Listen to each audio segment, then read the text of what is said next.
Welcome back to The Shadows of Justice, where we uncover the darkest, most unsettling stories that often go unnoticed until it's too late. Before we begin, hit that subscribe button and turn on notifications. Some stories are meant to be heard, and tonight's is one of them. If you were Detective Harper, what would you do next? Would you confront Margaret head-on or keep watching, waiting for her to slip? Let me know what you think in the comments. Because as you'll soon see, the truth about Emma Hill wasn't buried deep. It was buried in plain sight. And the person who put it there was standing right in front of everyone. The morning after Emma disappeared, the Hill residence became a stage. Police cars lined the street, reporters gathered at the corner, neighbors peeked through curtains, whispering theories over cups of coffee. In a town like Maplewood, tragedy was supposed to happen elsewhere, not here, not behind the white fences and hydrangea bushes. But now, the perfect family on Rosewood Lane had a missing daughter, and the town was watching. Margaret Hill emerged from her house mid-morning, dressed in pale blue, clutching a frame of Emma. Her eyes looked tired, but her hair was immaculate. "She's been unhappy. You know how teenagers are. I just want her home." Her voice cracked at the right moment, soft, trembling, believable. It was a performance worthy of sympathy. Detective Harper stood behind the crowd, studying her. There was no grief in her eyes, she thought, only fear. But not the fear of loss, the fear of being found out. Flyers went up across town. "Missing, Emma Hill, age 16, last seen March 5th, 9 p.m. Volunteers combed nearby woods, gas stations, and back roads. Police checked bus stations, hospitals, and airports. Days passed. No footprints, no phone pings, no witnesses. It was as if Emma had evaporated. Margaret stood at every press conference, clutching her daughter's photo, thanking the police, the volunteers, the kind strangers. But behind her smiles, Harper saw something else. Control. The same control that defined every part of Margaret's life.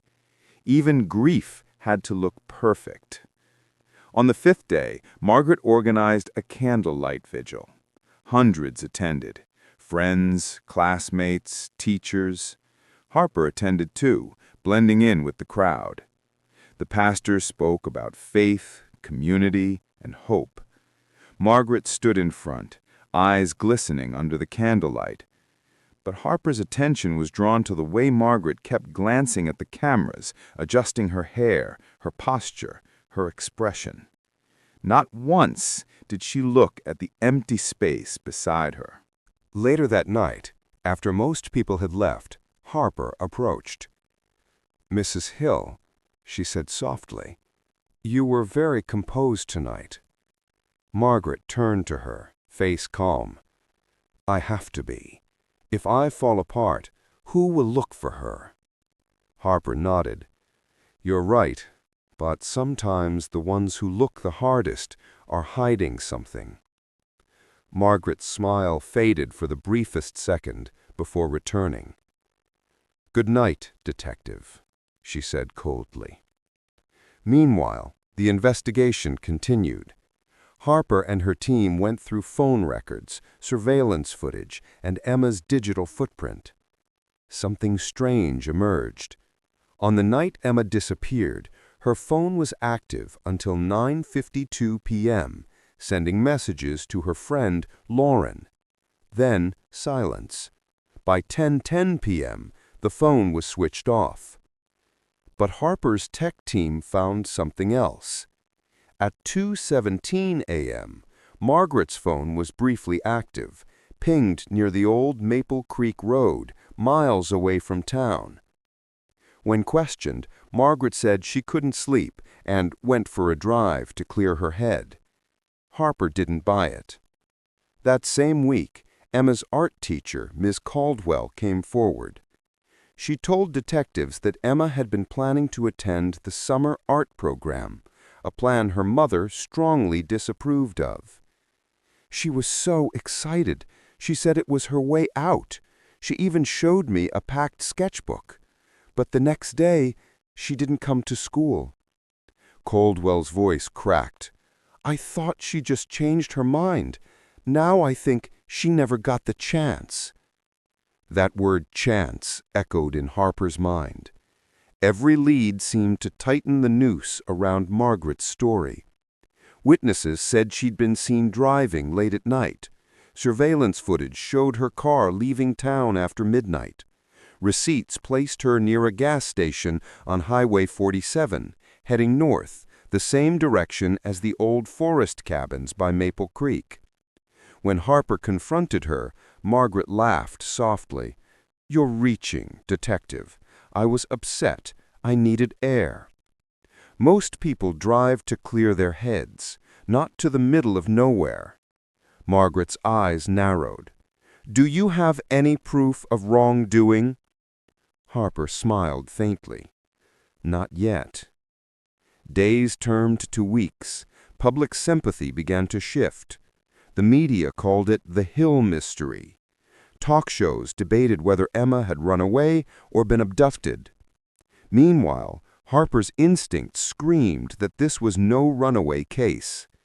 She revisited the Hill house, this time with a forensic team. In the basement, they found something small, a single silver locket wedged behind a shelf. Inside it was a photo of Emma, age 10, and the words, "Forever my girl." Margaret swore she'd never seen it before, but fingerprints on the locket told another story, both Emma's and Margaret's. Harper began piecing together a timeline, and what she found chilled her. At 9 p.m., Emma was alive. By 10 p.m., she was silent. By 2 a.m., Margaret was on the road. Whatever happened in those missing hours was the key. One evening, Harper sat in her car outside the Hill house, watching the lights flicker inside. She could see Margaret through the kitchen window, pacing slowly, her movements precise, her expression vacant. She wasn't sleeping much these days. Her perfection was starting to crack. Neighbors noticed it too. The garden no longer trimmed, the curtains left open. Once someone heard her talking to herself at night. Another said they saw her standing outside, staring at the woods. The facade was collapsing. Then came the first real breakthrough. A jogger found a half-buried plastic container near an old hiking trail off Maple Creek Road. Inside were personal items, a hairbrush, a notebook, and a school ID, all belonging to Emma Hill. The notebook was soaked with rain, but a few pages survived. One line stood out, scribbled in blue ink. She says I can't leave, but if I stay, I'll disappear anyway. Harper stared at the page, chills crawling up her arms. This wasn't a runaway note. This was a cry for help. With this discovery, the investigation shifted from missing person to possible abduction, and Margaret Hill, once seen as a victim, became the prime suspect. But without Emma's body, without direct evidence, the case was fragile. Harper needed proof that Margaret wasn't just lying, she was hiding something. And she found it in the unlikeliest place. During a second search of the Hill home, a forensic tech examined the family computer. In a hidden folder, they found maps of Maple Creek, bookmarked listings for remote cabins, and several emails sent to a private address under the name M. Howard. Each email contained one phrase repeated, "Safe place, no one will find us." Harper's pulse raced. "Us," she whispered. She turned to her team. She didn't kill her daughter, she took her. By the end of March, the police secured a warrant for the cabin listed in the emails, 49 miles north, deep in the woods. Harper's team obtained a warrant to track Margaret's car movements via traffic cameras and toll records. That's when they found it, in a regular pattern of late-night drives to a forested region nearly 50 miles out of town. Always the same route, always the same time. Lisa felt her heart race as she traced the map. Each dot led to a remote area dotted with old cabins and private properties. One location matched gas station footage, Margaret buying supplies at 2 a.m. She told the clerk she was stocking up for a weekend trip. But there had been no weekend trip. No one ever saw her leave with anyone else. The pieces were aligning in a way too sinister to ignore. Emma Hill hadn't vanished. She'd been taken, and possibly kept somewhere far from the eyes of the world. Lisa knew they were running out of time. She'd seen too many cases go cold because hesitation let the guilty erase their sins. For 3 nights, officers watched Margaret's movements. She drove at dawn, came back before daylight, and never spoke to anyone. On the 4th night, Lisa followed her herself. The road stretched endlessly through mist and pine, headlights cutting through the dark like knives. Margaret's car turned down a dirt path, a trail leading to nowhere on the map. Lisa followed from a distance, heart pounding. Then she saw it, a faint glow of light between the trees. A cabin, small, isolated, silent. She called it in. Within an hour, backup arrived. The night air was thick with tension. Margaret's car was parked outside, trunk half open. Inside were boxes of canned food, blankets, and notebooks. And then a sound. A muffled sob. A voice, faint but unmistakably human. Lisa's flashlight trembled as she stepped toward the cabin door. The cabin stood in silence, swallowed by the woods. No sound but the wind and the faint creak of trees bending in the cold. Detective Lisa Harper approached slowly, flashlight in one hand, the other resting on her holster. Every step crunched against gravel and dead leaves. Through the cabin window, a faint flicker of movement, a shadow, slight and trembling. Lisa's breath clouded in front of her face. She signaled to her team. On my mark. The front door was locked from the outside. That alone told her everything. When they broke through the door, the air hit them first, thick, stale, and sharp with disinfectant and something else. Fear. Inside, a single oil lamp burned low, its flame dancing against wooden walls. And in the far corner, chained to a narrow bed with a thin blanket around her shoulders, sat Emma Hill. She turned her head slowly toward the light. Her face was pale, her eyes hollow, but alive. Lisa froze. For a moment she couldn't breathe. The girl who had vanished into thin air was right here, less than 50 miles from home. Emma, you're safe now, Lisa whispered softly. The girl didn't answer. She blinked, as if trying to recognize the voice, the uniform, the reality of rescue. Tears rolled down her cheeks, silently. Behind them, another flashlight beam swept across the cabin, revealing journals, canned food, folded clothes, and a calendar marked in red ink. Each date aligned with the weeks since Emma's disappearance. Every 7 days, a delivery. Margaret's visits. The team had barely processed what they'd found when headlights appeared on the road outside. A silver sedan rolled slowly up the path and stopped. Margaret Hill stepped out, coat wrapped tightly around her, expression calm, almost peaceful. She didn't look surprised to see the flashing lights. She just looked resigned. Lisa stepped forward, voice steady but sharp. "Margaret Hill, you're under arrest for the unlawful confinement of your daughter, Emma Hill." Margaret's eyes flickered between the cabin and Lisa, then back again. She didn't run, didn't resist. Instead, she smiled. The same polite, detached smile she'd worn since the first day of the investigation. "I told you, I was protecting her," she said quietly. Lisa stared at her in disbelief. From what? From the world or from you? Margaret's lips trembled, but her eyes remained cold. "You wouldn't understand. The world out there corrupts, hurts, destroys. She wasn't ready. She needed me." "She needed freedom," Lisa shot back. "You took that from her." Margaret sighed, as if disappointed rather than guilty. "You call it control. I call it love." Inside the car, forensics found handwritten notes, rules Margaret had made for Emma.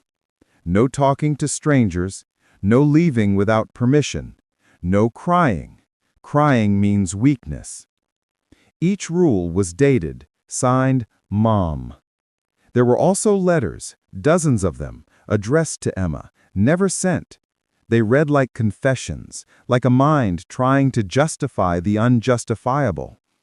"You'll understand one day why I kept you here. The world doesn't deserve you. If I lose you, I lose myself." Lisa read the letters in silence.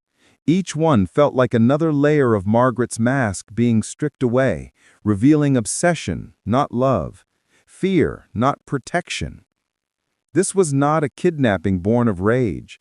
It was a slow, deliberate descent, a mind so terrified of losing control that it mistook possession for parenting. When officers led Emma out of the cabin, she winced at the flood of headlights. The outside world felt too bright, too loud. She clutched a blanket close, her voice hoarse when she finally spoke. "Is she gone?" Lisa kneeled beside her. "Yes, she can't hurt you anymore." Emma nodded weakly. Her gaze drifted toward the trees, the same ones she'd stared at for months through a small barred window. "She said people wouldn't believe me if I ever left, that I'd sound crazy." Lisa's throat tightened. "They'll believe you now." At the precinct, Margaret's composure finally cracked. She sat under the fluorescent light, hands clasped, staring at the table. Lisa entered the room with a folder of evidence, photos, letters, diary pages. "It's over, Margaret. We found her. She's safe." Margaret didn't flinch. "Safe?" she repeated softly. "You think she's safe out there? They'll twist her, make her hate me." "You did that yourself," Lisa said coldly. For the first time, Margaret's voice wavered. "I just wanted her to stay my little girl." "You locked her away for almost a year," Lisa snapped. "You didn't save her. You broke her." Tears welled up, but not from remorse. They came from loss, the loss of control, of image, of the world she'd built around herself. She whispered, more to herself than to anyone else, "I couldn't let her leave. If she left, I'd disappear too." Hours later, after sitting in silence, Margaret finally spoke on record. Her voice was fragile, drifting between reason and madness. She started talking to people online, boys, teachers, strangers. They were changing her. She wasn't mine anymore. I had to bring her back, keep her safe, keep her mine. The Hill family looked perfect from the outside. The smiling mother, the quiet daughter, the well-kept home.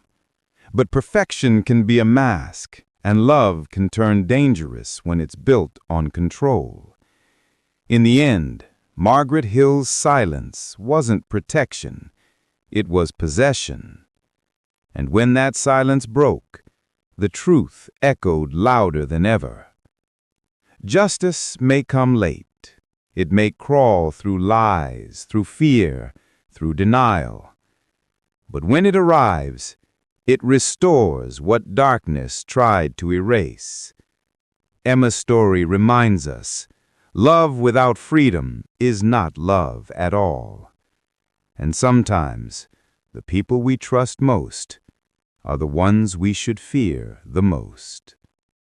Subscribe for more true stories from the darkest corners of human behavior.